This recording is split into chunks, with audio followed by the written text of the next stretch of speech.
Now when it comes to things like the dart, what I like to use, and look, there's 100 different ways you can do this, I'm sure, but I like to use tailor's tacks. And you can just see this little red thread here. It's just a single piece of thread. I've just done a single stitch in, come over the top and then back out again. They will be very easy to remove.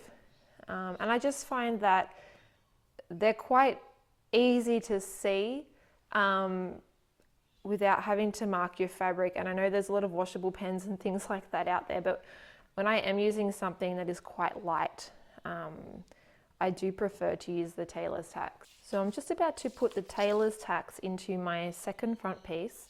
And what I've done is I've just pushed a pin through on the 4 points of the dart.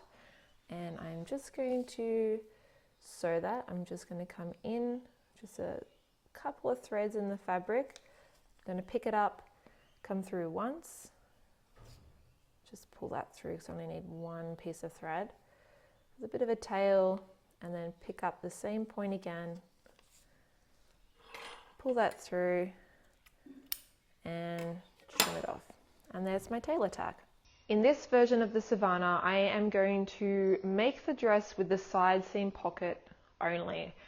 Now, when you're cutting out your pocket pieces, and this is completely optional and it will depend on what type of fabric you're using, you may not want to use your fashion fabric for all three pieces. So this piece here, I have used my fashion fabric.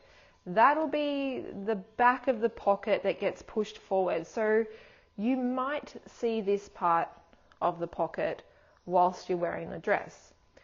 These two pieces though, they sit inside, and there are two reasons why I'm using a different fabric this time around. The first reason is, and this is something I often do, is I just want something thinner, something that's quite thin and it's going to sit inside my dress without, you know, making a bit of a bulge or something that you can see. Not a bulge, but you know, the fabric underneath doesn't show through to the outside. So I do like to use a thinner fabric. The second reason is this fabric is, you know, has a white background, so it is quite light.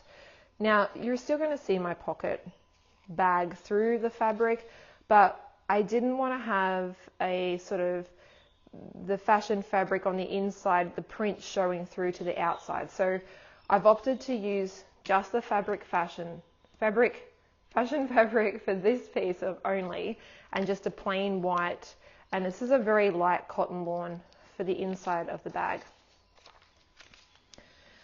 Often when I am making a garment with pockets, I often do use a contrasting fabric for the pocket, for the same reason that I like to use a bias binding and to have that pop of colour.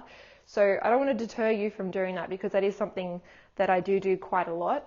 But just in this instance of the dress, because you're going to see me assembling it with these pieces, I just wanted to explain why I've gone with a plain white for these two pieces and the fashion fabric for this one. I also want to talk a little bit about interfacing.